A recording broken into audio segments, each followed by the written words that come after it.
Hello, everybody, and welcome back to Plant this Seed. You got Nathan, you got Cameron, and we're here to I have no idea, just make your day a little better, more fun. Ain't that right, Cameron? Yes. How's your week going? All right. Just went to Brad's house last night, and besides that, I've just been playing a lot of Red Dead Redemption 2. That's Nice. all I've been spending my time doing. I never actually finished that game. Great game. Really long game, though. Yeah, I was like looking at the Game Pass, and it's on there for this month. Mhm. So I was like, okay, I'll download it and play it, and I'm like 70% through. Nice. I'm also a little jealous now that you got to go to Brad's. I didn't get invited to Brad's. Yeah, it was fun. There's more seniors than I thought there would be, but That's good though. I expected like there to be the four of us, Hmm. but then some other people were there too. But it was cool. Nice. I'm a senior citizen.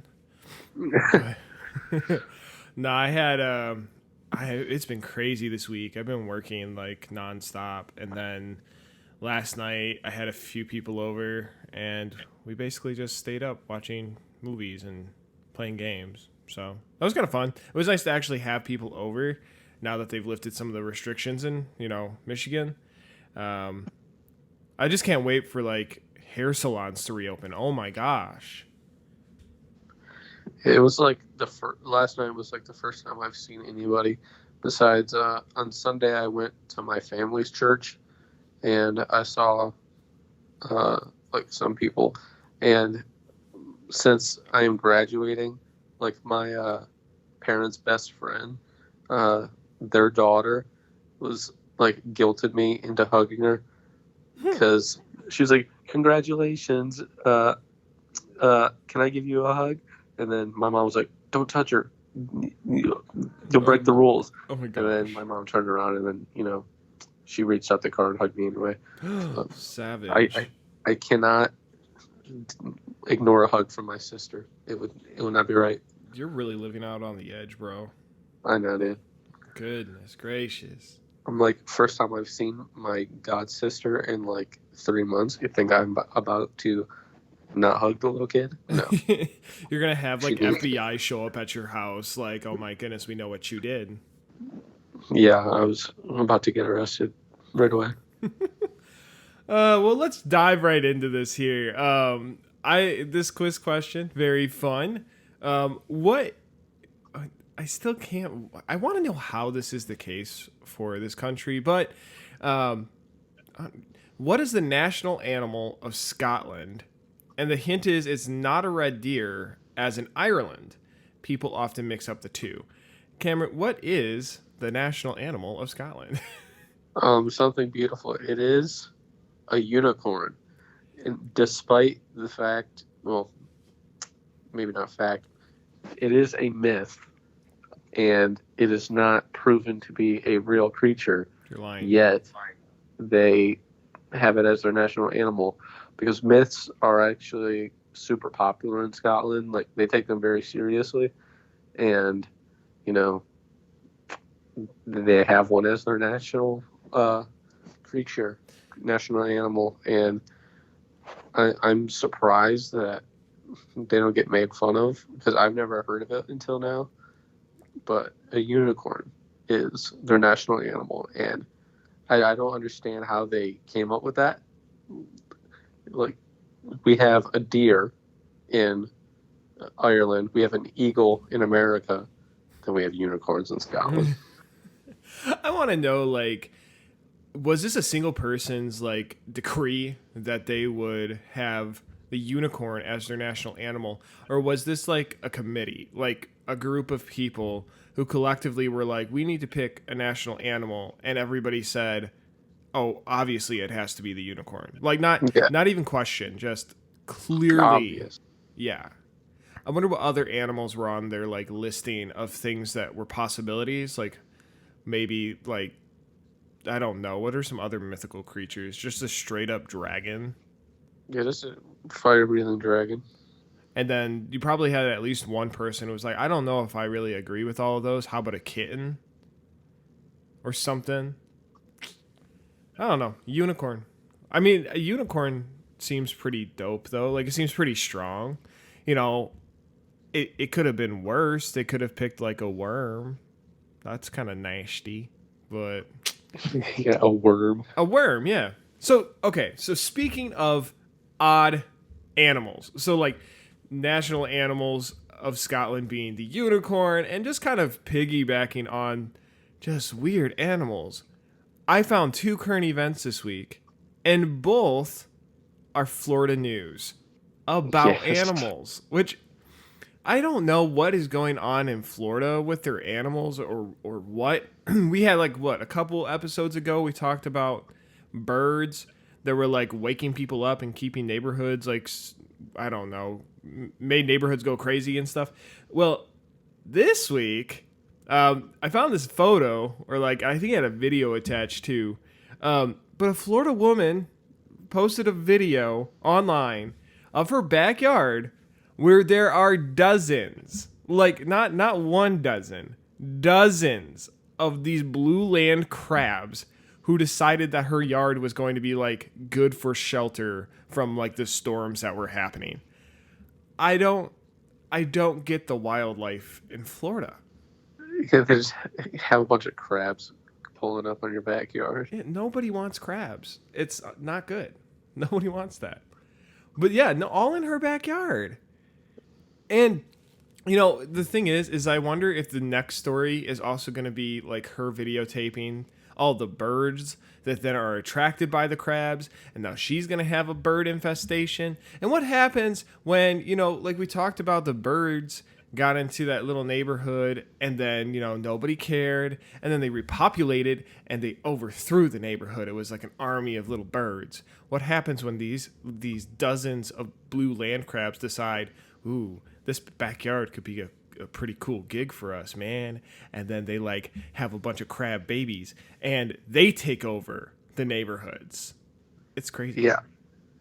I just don't understand how they have all those. Like, I have a bunny in my backyard, and it scares my dog. But I definitely don't have crabs. Did you just say a bunny that scares your dog? Oh yeah, she's terrified. Really? She's scared of everything. That's awesome. Imagine her seeing dozens of blue land crabs. I think she would have a heart attack. All right, so not only are there crazy crabs in Florida, you know, I thought like, you know, animals showing up in different areas of Florida, you know, kind of was getting to the point where it is what it is, like Florida news. It was no longer like odd Florida news. It was just like, oh, that's Florida. But then I found another current event or news article in regards to like another animal in Florida. And I don't know why, but this one I was a little scared of. It also has a video. So if you want to watch it, the video is online and it's equally as terrifying as it's going to sound. But so this Florida man, he's like sleeping and he wakes up to basically like this, you know, those Ring doorbells. Okay, so like little smart bells. For those who don't know what it is, it's like this little doorbell, but it also serves as like a smart camera that like alerts you when somebody's at your door, and then you can like look at your phone and see whoever is there and stuff like that. This man gets like this wake up alarm from this doorbell to look out his door or to look at this camera and find an alligator standing, not on all fours, on two legs, standing on his front porch bench trying to reach this photo of like a sea turtle. That's insane. It's just, how is it standing on two legs? I was wondering the same thing, but he was doing it. He looked like a little, like, we might not have dinosaurs, but that was the closest thing I've ever seen of a dinosaur in my life. And I tell you what, I was a little concerned. I was a little scared. He was literally like, he was on his back two legs and he had like his front little stumpy legs and he had like put them on the wall where he was like basically completely vertical, just standing there trying to reach for a photo of a turtle. I don't know. Did he think it was a real turtle and he was going to try to eat it? I think either that or just has a big passion for like art. Oh yes, But I think probably more realistically, he probably wanted to eat it. definitely. But I saw the turtle though. It doesn't even look like a real turtle. It was like one of those like photos you could probably find at like an antique store that somebody decided, this isn't really something I want anymore. And then somebody was like, oh, that would be great on my front porch and put it up there. That's what this alligator was standing up to reach. And why? He just loves art. Maybe. Maybe that's the case. Like, if he's that hungry, I know a place where he can get dozens of blue land crabs. So just send him that way. Imagine that. You've got blue land crabs that attract all the birds. Okay, and the birds get there. They're feasting on these land crabs, dozens of land crabs. And then the alligator, who's hungry, all of a sudden hears all the squawking from all the birds. And he's like, oh my goodness, I'm hungry too. I can go over there. And so he like stands up on his two hind legs, starts stomping over there to go get himself a bunch of birds. Now imagine this though. Imagine being the poor lady who already had a problem with dozens of blue land crabs that turned into birds, and now she's got gators in her yard. That's Florida. That's the meaning of Florida. And I think they're just going to have actual dinosaurs next. Maybe. Actual dinosaurs dressed as the Grim Reaper out on the beaches of Florida, standing on two hind legs. I don't know. They have some wild stuff. But alrighty. So, you have anything else? Any other current things happening in your life? No, not much. I live a boring life. Awesome. Sounds Yes. uneventful. They do have there's like a storm, so I guess this is kind of more Florida stuff. They have like a storm in the Gulf of Mexico, and if it hits land, I may have to leave. And I don't want to, but I might have to.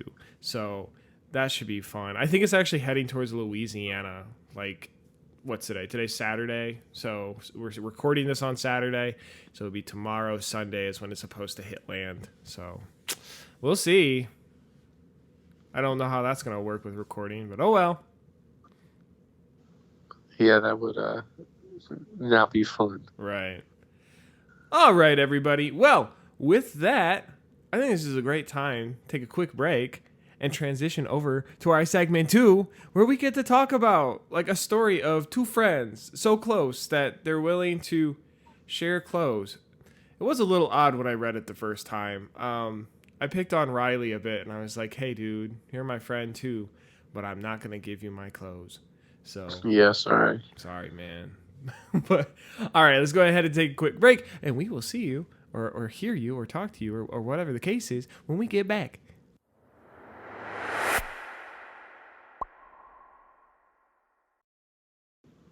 Hello, everybody, and welcome back to Plant the Seed. You still got Nathan, you still got Cameron. We're still here, so hello. So this week's story, we're going to take a little bit of a different route than what we took before. So I know we were really going through the Israelites, and the funny thing is it was like, oh, look, they're following God, and nope, not anymore. And then, oh, look, they're doing it again, and then, nope, not anymore. So we're going to change it up a little bit this week and kind of take a look at a different story. Shout out to Riley Berry. So Riley Berry did our lesson for the Beacon Baptist students like YouTube channel. But if you're listening to this and you didn't already know, he is also interning with our church for the summer. So hello, welcome Riley. Hope we don't drive you too crazy. Should be fun, but we're happy to have him on board. He's gone to the church for like years, so now he gets to hang out and plan everything. If you're listening to this as well and you haven't heard or you didn't know, Riley also helped put together as like a start to his internship our summer camp this year, which is awesome. So they are calling it Beyond Borders. It's going to be from, I believe, July 7th to July 11th. And you can find more information about that on our church website at Beacon Baptist Church. Really neat. I'm excited. I really hope that this hurricane doesn't hit because I want to be involved with this like every day. So that's my prayer. I don't want to have to leave. I want to go do all the fun things they have planned, but we'll see. Yeah, I might not be able to do the last day because that's my little brother's birthday and my little baby nephew's birthday party. Aw, So I will probably not be there the last day. that'd be fun though. Hopefully, yeah. But, Yeah, and my little nephew's turning 1 years old. 1 year old. That's so cute. All right, well, let's jump into our summary here real fast, and then we can kind of talk about this story. It's a really cool story, like a friendship story. It's really sweet. So, if you want to read the story we're talking about, you can read it in 1 Samuel chapter 18, verses 1 through 4, kind of where we're going to take a primary portion of what we're going to talk about today. The rest of the story does take place like right before 1 Samuel 18, and then you can read the rest of it or continue it like after that. If you're familiar with the story of David and Goliath, this story is taking place like right after David slays Goliath. So here's our summary for you here. It says, after having slain Goliath, David gets an opportunity to leave his family to work with the king. As a result, David meets another believer in Christ named Jonathan, who is the current heir to the throne, who he becomes close friends with.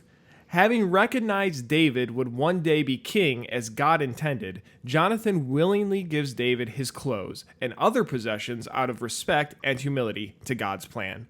So, right off the bat, like I said before our break here, I don't necessarily know if I would give you my clothes, Cameron.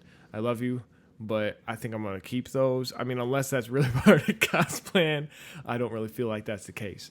But there is a huge significance here if you've not heard the story before and you're hearing this for the first time. Jonathan is like a king. Like, he is next in line to be king. So his clothes like really symbolize that. So giving that to David in that time period was like a symbolization of like humility, like literally just saying, I understand that this is the role that God has for you, and I'm going to be there for you. So Jonathan, who was basically going to assume power, was willing to give up everything to follow God's plan. Cameron, when it comes to like your own life, would you say that you would do the same? I would like to say I would do the same, but honestly, I think I would have a hard time like giving up everything to follow God's plan, even though I have done that, but not to that extreme. I planned on like going to Central Michigan University to pursue a career in film, which I am still going to try to do film, but then I felt like God wanted me to go to Boston. When I visited there, I was like, this place seems right for me. I can do a lot here. Sure. And work with the church, and it's a great college. So I was like, I do want to go to CMU, but I feel like I should go to Boston. So now I'm going to Boston. Nice. So, with that being the case, like, are there any other times where you've sacrificed something of your own to obey God's leading? So in that case, it would be college. And you probably may or may not have seen these effects of going to that college. If that's where you feel God's leading you. But if you have, what's that been like? Like, basically following that lead that God has and kind of making sacrifices. Yeah, it's like at first I was a little scared, but then I realized it is going to be best for me in the end, and just better overall than what I planned to do. So like when I figured out that Boston is the place that I should go, I was at first a little skeptical, and I was considering it, but I wasn't like 100% sure. And then I realized I should go there, and I was 100% sure that is where I needed to go. Sweet. And you're leaving in like August, I think, right? Yeah, like August 13th is the day I leave. Nice. Yeah, I don't know. I've made a lot of decisions at least at times in both regards, of like made decisions where I felt like it at the time it was too hard to give whatever it was up that I felt like God was asking me to give up.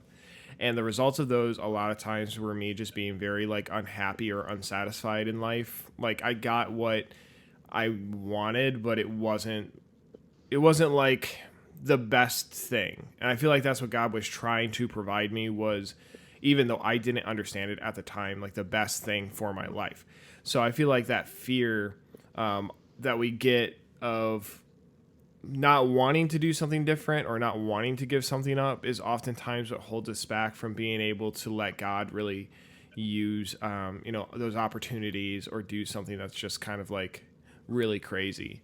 And especially like in the story of Jonathan and David, like, Jonathan understanding where God was going to place David and being willing to just kind of put his hands up and follow wherever God was leading, kind of gets to experience that, with David, gets to kind of see that unfold. And I feel like in a lot of cases, even in our own lives, if we're holding on to everything and we're not willing to make any sacrifices to provide to somebody else or to do something for God, we end up missing out on those opportunities to see where God works. And those are like the coolest opportunities. Yeah, and I think another example is like, well, I wouldn't call it sacrificing now, but when I first started working at camp, I looked at it as, I'm going to sacrifice my whole summer to go work at a church camp. And if I didn't do that, I would have missed out on like the greatest thing ever, because I think Chautauqua is the best place on earth. And they're like my favorite people that I've ever met. And if I didn't surrender to, because at first I was like, I don't really want to sacrifice my summer. And then I got there and I was like, this is definitely where I'm supposed to be. And it was the best experience ever. I worked there for a few years. Sure. It was great. Yeah, I think I've, like, in most cases, in those times between whether I sacrifice or am willing to sacrifice something for God versus trying to hold on to that, that initial thought of, oh my gosh, I'm going to have to give up this or I'm going to have to do that, is maybe scary. But like, as soon as I do it, like to your point, you realize, wow, had I not done what God was wanting to line up for me, I would have missed out on all of these different opportunities. For you, that was like Camp Chautauqua. For me, that's like working with teens, or, I used to work with children's ministries and stuff like that. And I would have missed out on all of that had I just been like, nope, don't want to, don't want to make that sacrifice, don't want to lose things. I'm comfortable where I am. So, but, kind of piggyback on that idea. I think in general, like sometimes I think we as people just get caught up or almost like too comfortable with the blessings that God has provided us, that we sometimes forget to use those blessings to bless others. One person I used to work with told me once that God blesses us so that we can bless others, and I thought that was really cool. Like, it basically means that, like, God doesn't necessarily just bless you for you to hoard those blessings and keep it for yourself. If you can take those blessings and share or give that to somebody else as well, I think we should really do that. And you see that with like Jonathan, he's an heir to the throne. He's in line to be king. And you have David, who was a shepherd. So you got like top of the food chain and then like the lowest bottom, area. And yet Jonathan was still willing to take the blessings that God was giving him to bless David, regardless of who he was.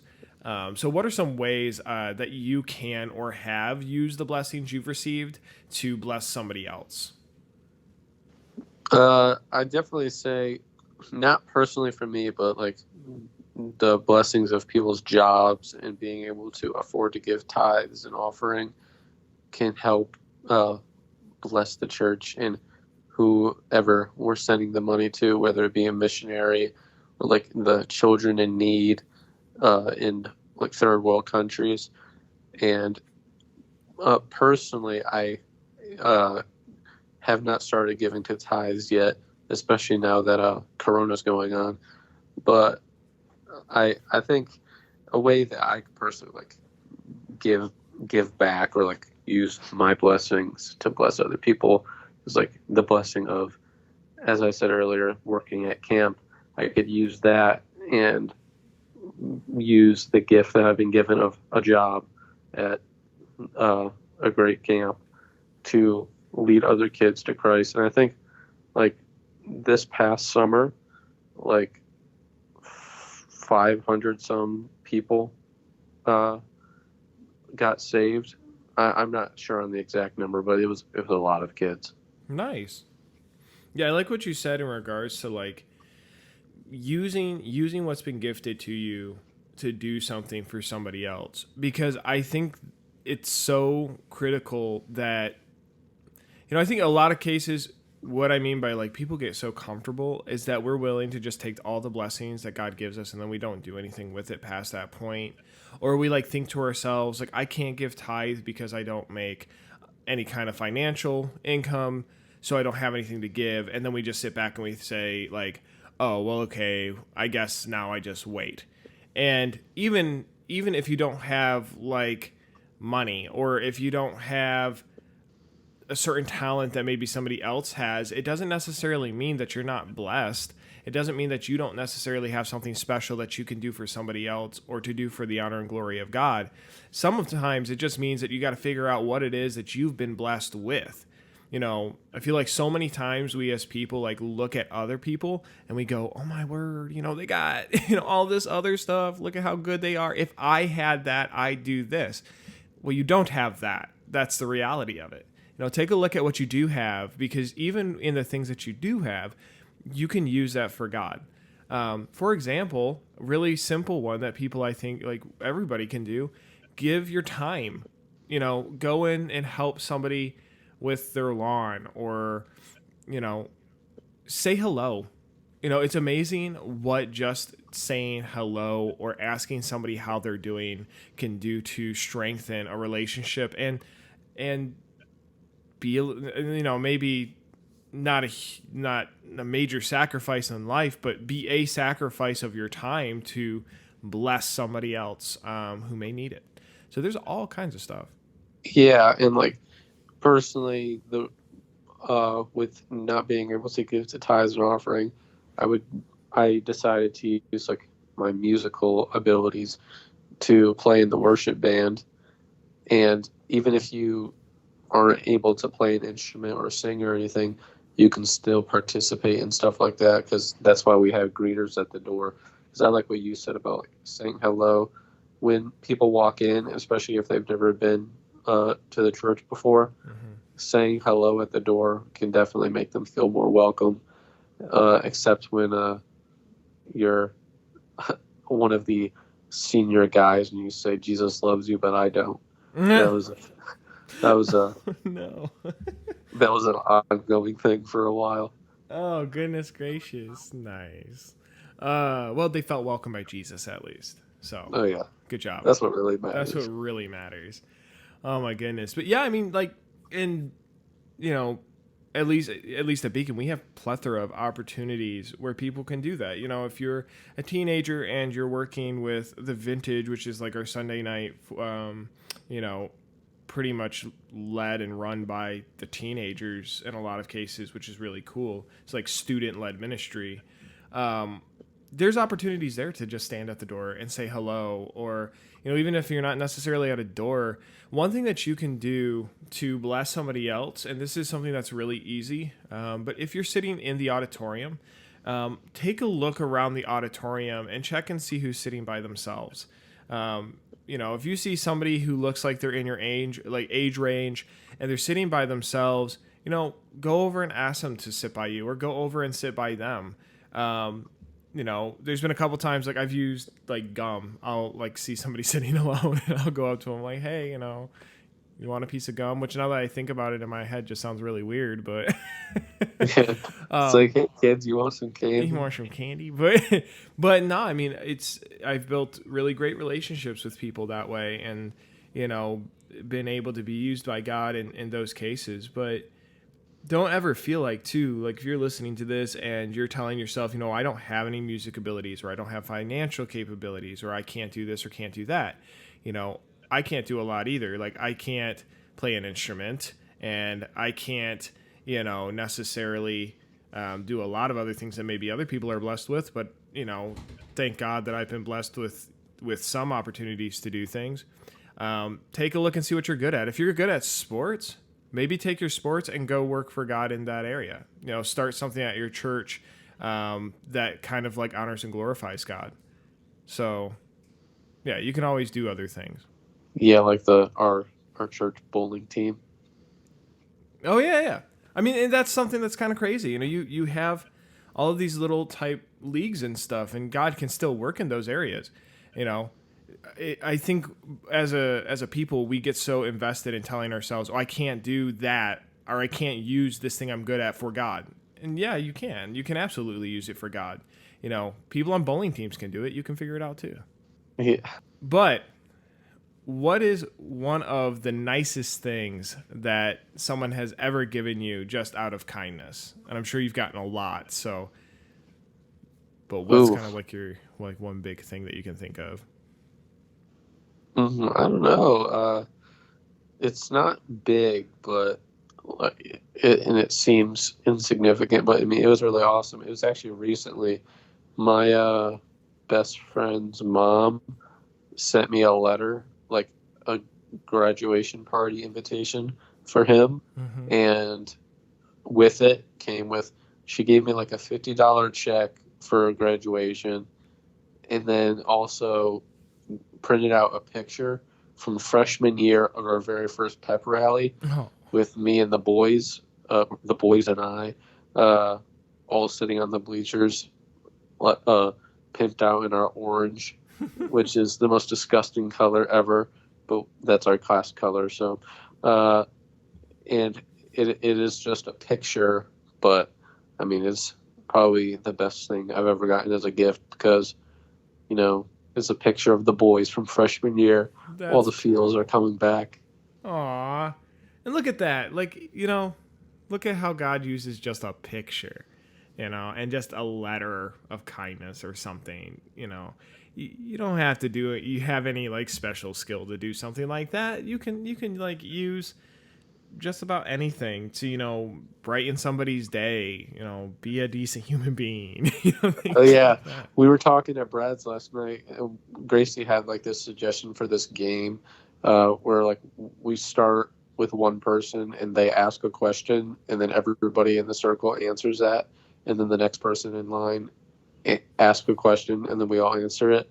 And somebody asked about like favorite snack, and have you heard of like Munchies, like the bag of chips? It's like assorted chips. Yes. Yeah. It's the one with like a bunch of random stuff in it. It kind of looks well, the Flaming Hot one has like Doritos, Sun Chips, pretzels, all that stuff. Like that would be the kindest thing. If somebody gave that to me, I'd probably just propose right there. I'm like, I will marry you if you give me some hot Munchies. I'm in love with them. They're so good. I have a bag sitting next to me as we speak. Oh my goodness. You hear that, ladies? If you're looking for a good godly man and you want to lock this down, just buy this kid some snacks. You're set for life. Yeah, dog, if you give me hot Munchies, I'll love you forever. There's no conditions. Except that you have to give me Munchies. You have to give me Munchies. I don't think I have anything that like... I don't think I have a favorite snack. I love pretzels. That's like one thing. Pretzels but I can't say I'd marry somebody if they bought me pretzels. I think I could do without them, but... Or like coffee or sweet tea. Oh. Sweet tea is like... I'd probably do horrendous things for sweet tea if I really had to. It's a gift from God, really. It's the greatest thing to ever exist. I love like sweet tea, but coffee. Oh my goodness. Oh, yes. I love coffee. And like my favorite coffee is Peet's Coffee. And I can only either order it, like the good kind. You can get it at Kroger, but it ain't the same.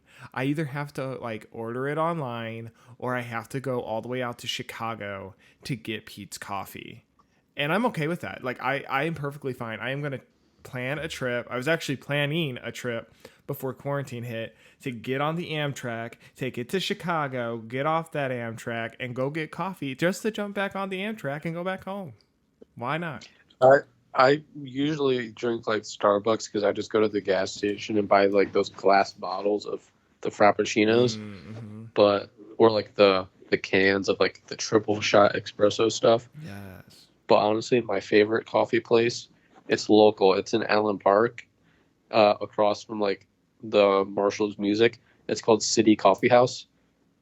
Oh, I've Oh, never been there. Is it good? oh yeah, my cousin used to work there Yeah. before she graduated high school, and it. I've actually never paid for coffee there because every time I went, she made it for me for free because she worked there, Nice. and is the I don't know if it's just because it was free, but it's the best coffee I've ever had. Well, when we're done with this quarantine and you can leave your house, let me know and we're gonna go. Are they Yeah, open? Do you know? right now. Like, yeah, or is it like still closed for quarantine or something? I mean, restaurants are supposed to be opening up like June 12th or something. Ooh, we're going. I think something like that. And then, That will be my act of kindness to you. I will take you yeah, out to go we get need to get coffee. Major Tomato and City Coffee House. They're on the same street, so I'm down. we knock down. both out. Just And I every, have a friend that works at Major Tomato, so it's even better. It's great. everybody on the podcast, like, I want to be invited. Come to Let's set up a meet and greet thing. Oh my goodness, yeah. Hey, that sounds fun. Hey, if you Meet us at Major Tomato or City Coffee House. Probably City Coffee House. It's bigger. let us know if you want to like go get coffee and meet up at these places.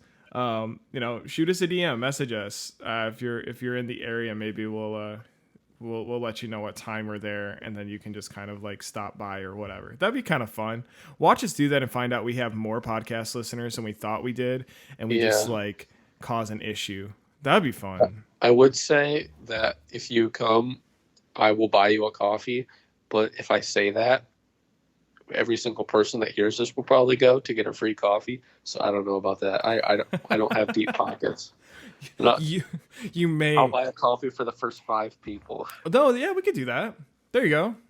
First, like, we'll announce it and stuff when we plan on going. But yeah, maybe we'll do that. DM us, and like the first like 5 people, yeah, we'll buy your coffee. That'd be fun. We can afford that. We could do Yeah, that. I can afford 5 people. So, well, yeah. So back to kind of like that question. That's our act of kindness to you. You want Yeah. coffee? There you go. But probably one of the kindest. And granted, if anyone's listening to this and you've done something kind, like I don't want you guys to think like I'm not recognizing you too, because I have been very blessed by people and just by life in general and stuff and by God. So thank you to everybody who has taken the time out, who has done just something kind, and that's everything down to just asking me how I'm doing, to, raising me or birthing me. Like, thanks, Mom. You're a real OG. But yeah, one thing recently though that was just the craziest thing that's happened was somebody, like, the studio setup that we use for this podcast is completely paid for by somebody else, and just out of the kindness of their heart. And just random, I like woke up one day and got a text that said, "Hey, I've got this computer and it's set up for like studio stuff. And is it something that you'd want to do?" And I was like, "Yeah, sure, why not?" Never had any studio experience or things like that, but knew that like maybe this is an opportunity for God to use something. And then, the computer turned into, a monitor, and then the speakers and the microphones and things like that. And then all of a sudden, I started praying to see, okay, God, I've been blessed with this equipment. Now, how can I use this to bless somebody else?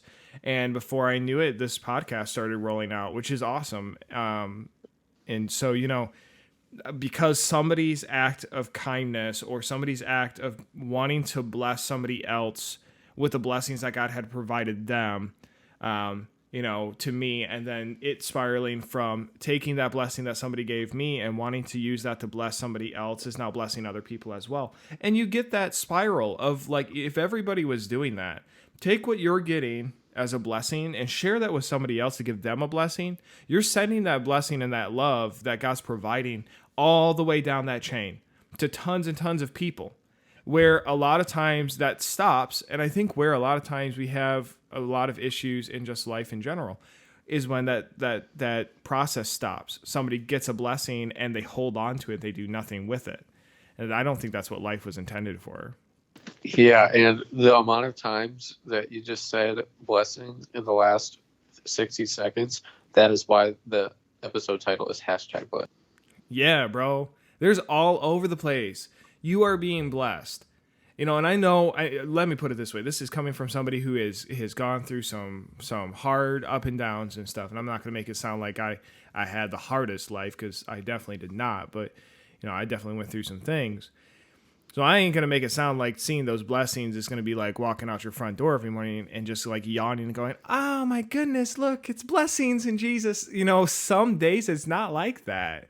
But I promise you, if you open your eyes and you just kind of look around and stuff, there's blessings around you. And even if you don't necessarily feel that for yourself, you know, go and give that back to somebody else. I promise that it's going to change your life. Like, a lot of things are going to change for you.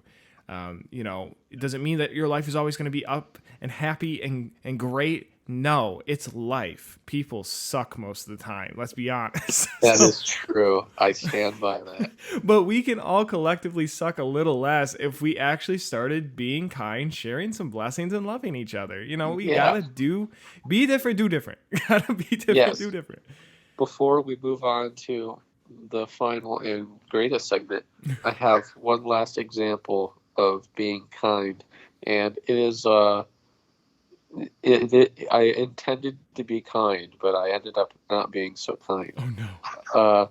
When we visited Boston, I went to go buy coffee because there's like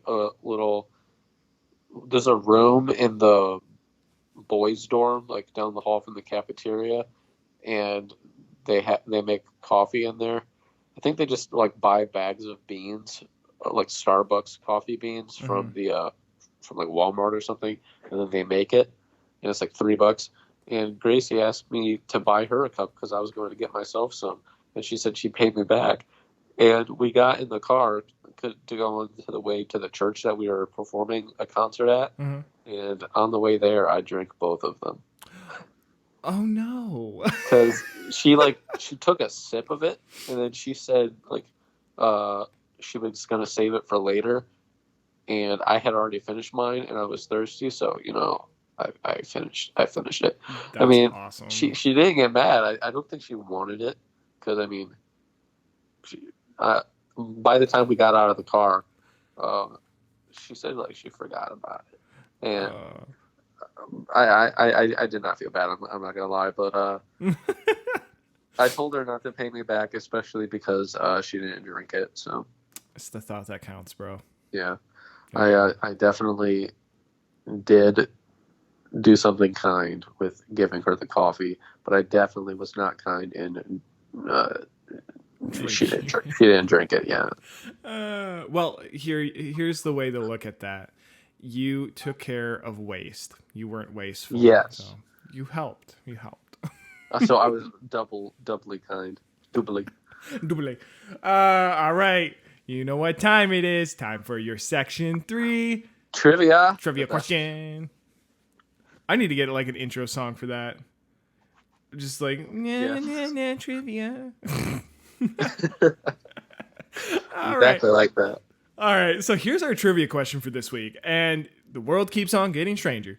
In Michigan, Lake Superior State University offers a unique hunting license with the following areas open to questers.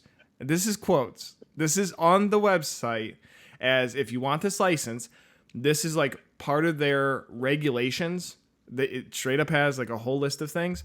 This is the areas open to questers, which includes the Earth, Moon, unexplored areas only, the Milky Way, the southeast rim is closed on odd years, and all else.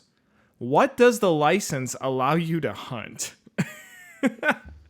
Now I have a question. Is this the only thing you're allowed to hunt, or is this just one of the things? For this particular license, it sounded like it was only this thing, only this creature, animal thing. You could only hunt this, but it is real. I found this random facts website or whatever, and I read this one, and I was like, "There's no way." But I went to Lake Superior State University's website to look this up and make sure, fact check it. And on their website, it is you can get a hunting license to hunt this thing, and it actually has regulations listed on the website of what you can do to hunt it. It's something. I don't even know So where by it came questers, do they mean like Dungeons and Dragons questers? from. You are exactly right. Took it off the board game Yep. and just went into real life. Yep. You're no longer a hunter. You are a quester. Also, friend. how are they planning on closing the southeastern rim of the galaxy? I guess if you happen to hunt this in the southeastern rim of the Milky Way, maybe you can get a fine. The space police will come after you. Yes. You're going straight to jail. There's no trial. There's nothing. It's the Milky Way. There's no rules in the Milky Way. It'll be like the bug people from the Federation and Rick and Morty. That's exactly what it is. Oh my word! Yeah, they're actually the space police. Rick and Morty is actually a documentary. They're actually questers. They were actually hunting with this license. Oh my word! All right, well, we will make sure to give you that answer next week, and then also provide you updates if anything changes with the storms and stuff. That should be kind of fun. So I'm still here this week. Hopefully, I'm still here next week. So we'll see. With that, though, Cameron, do you have anything else before we close out? Nope, I'm good. We hope you like the podcast, and you will join us for episode 11, which is crazy. We've done 10 of these now. I know, it's nuts. If you think about it, that's 2.5 months already, or something like that. And it's not counting the ones that we have in the vault. This is true. Just in case we're not able to record some weeks. This is true. I want more in that vault, though. We're going to have to record. Yeah, I think we have 2 or 3 in there. I think so. I think we got to work on a couple others. That's okay, though. All right, everybody. If you have not already subscribed, if you're watching this on our YouTube channel, please do so and hit that like button. It helps support us. Get it out there. We had a viewership in Germany, which I thought was awesome. We have 1% viewership in Germany. That's cool. I think I know exactly who it is. I have this one German friend named Isabel. I think it's her. Shout out to you. Thank you. I shared it on my Snapchat story, and she slid up on it, so I think it was her. Sweet. You can check us out on Spotify. Follow us on there. You can follow us on Apple Music. We're all over the place. Tell your friends. Share it. Let people know. It helps us, and then we love being able to do this for all of you as well. So again, if you want that coffee, hit us up in the DMs. Let us know. We'll figure it out. After quarantine, I'm serious. If you want to meet us at City Coffee House, I will buy you a coffee for the first 5 people that show up. Honestly, there'll probably only be 2, but that's all right. Hey, those 2 people are getting some coffee. Yeah, and we promise we won't drink yours. Oh yeah, I won't drink your coffee unless you don't show up. But if you have any suggestions besides Spotify or Apple Music, of platforms that you use that we're not on, like Stitcher or SoundCloud or anything, if you use SoundCloud instead of Spotify or Apple Music and you want it on there, then we will put it on there. If not, then we'll just stick with what we got. Sweet. Well, awesome. Thank you for listening. And until next time, remember to be different, do different.